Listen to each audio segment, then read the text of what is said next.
Institutional adoption of cryptocurrency is right around the corner, and I believe we finally know exactly what it's going to look like. In this video, I want to share with you an undercover project that is going to bring some of the biggest financial institutions in the world right now into the cryptocurrency sector. I also want to break down exactly how that's going to work. Most of these large financial institutions already have their own cryptocurrency token. So the question is, why would they need something like XRP? In this video, we're going to be answering that question exactly. And I want to paint a picture for you guys how I believe this whole entire thing is going to work. Guys, this is going to give you a much better understanding of not only where we're going, but what you hold. Like always, your support means so much to this channel. Thank you to everyone who takes the time to like these videos and subscribe to the channel. These two simple things really do help out so much. Also, if you ever need a good place to buy some XRP, make sure to check out my favorite exchange Uphold down in the description of this video. With that said, though, let's jump right into it, and I hope you guys enjoy the content. So guys, I want to start this video out with just something I get all the time, so I want to address it real quick. How do you get Ripple stock if you're not an accredited investor? Guys, if this is something you're looking to do, make sure to check out the Beyond Broke Mastermind group. Link will be in the description of this video as well as on my X page. You'll get a free month by using my code Mickle1MO.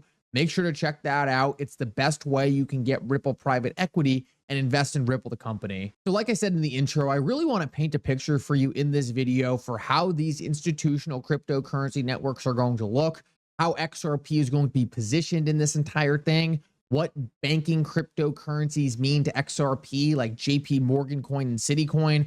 I want to lay this entire thing out for you because I think it's so important to really start to get a grasp of what these institutional networks are really going to entail.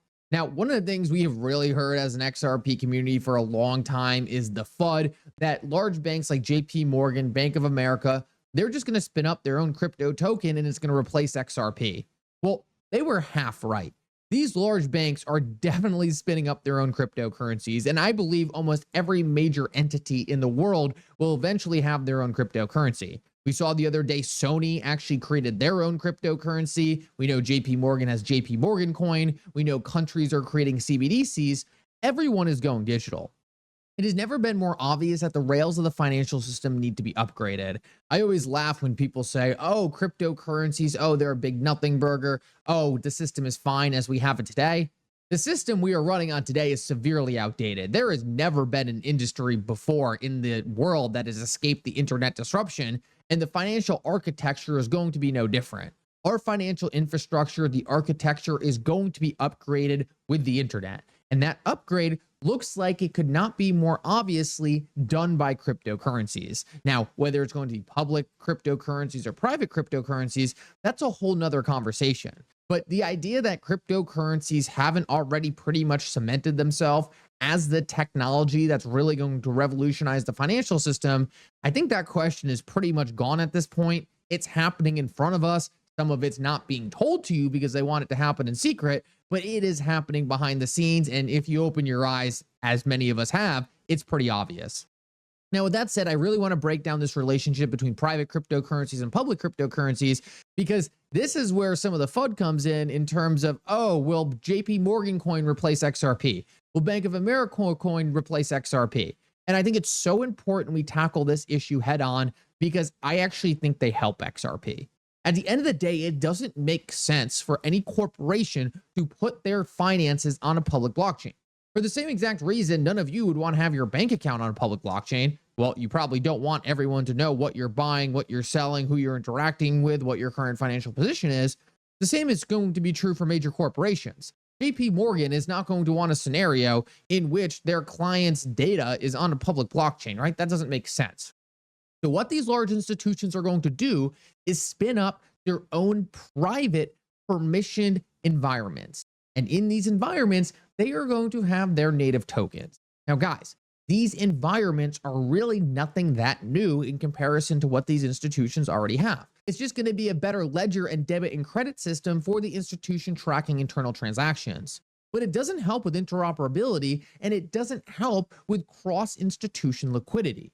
This is where you absolutely need a public blockchain. Because if JP Morgan has JP Morgan Coin and Bank of America has Bank of America Coin, then unless these two institutions are going to manually connect their networks, creating centralization and creating trust, then you're going to have something neutral and decentralized in the middle. If these institutions wanted to connect manually, that's great, they can do it, but we're back to the same system we're already in. And at the end of the day, what we are finding out right now is it could not be more obvious that this is not what the institutions want. A couple months ago, Citibank actually came out, and this is a direct quote from Citibank. They said, our clients don't want a bank token, they want cross-border liquidity. No one wants to use Citi Coin.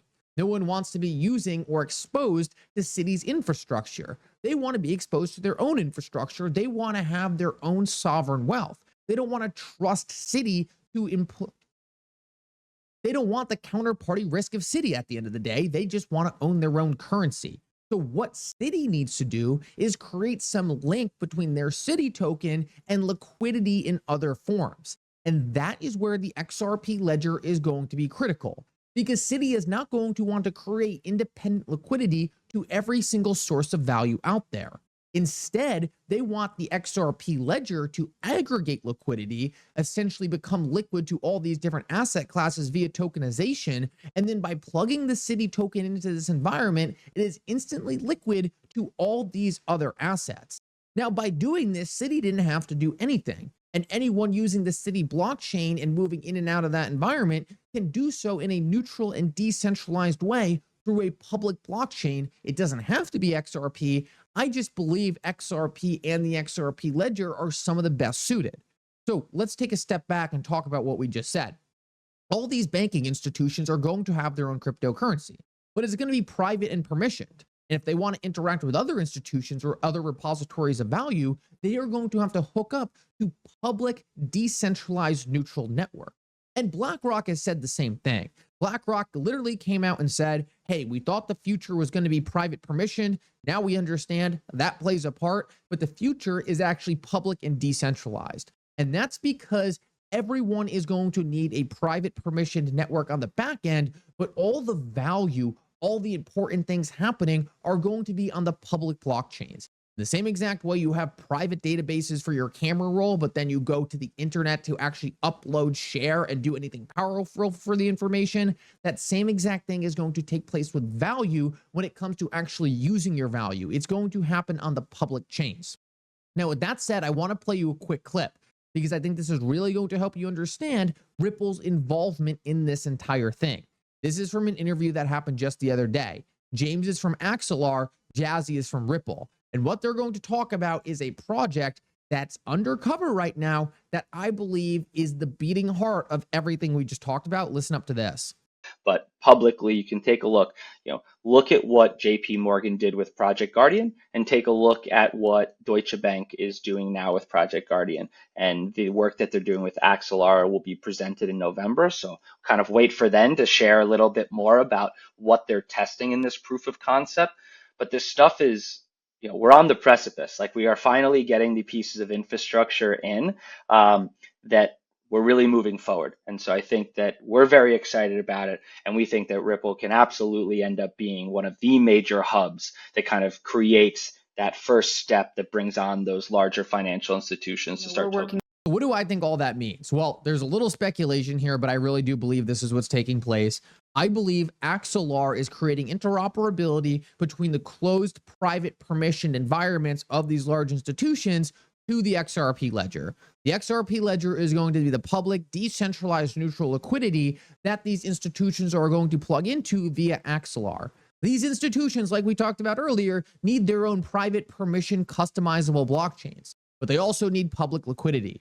Why would they go anywhere else other than the XRP ledger? Ripple is the trusted institution helping them tokenize these assets, working with these institutions to create centralized software, working with these institutions to build institutional grade products like custody, like decentralized identity, and putting things like AML and KYC at top priority. These are things institutions need. And when it comes to Ripple working with these institutions in a way that allows them to step into this environment, this combination makes perfect sense.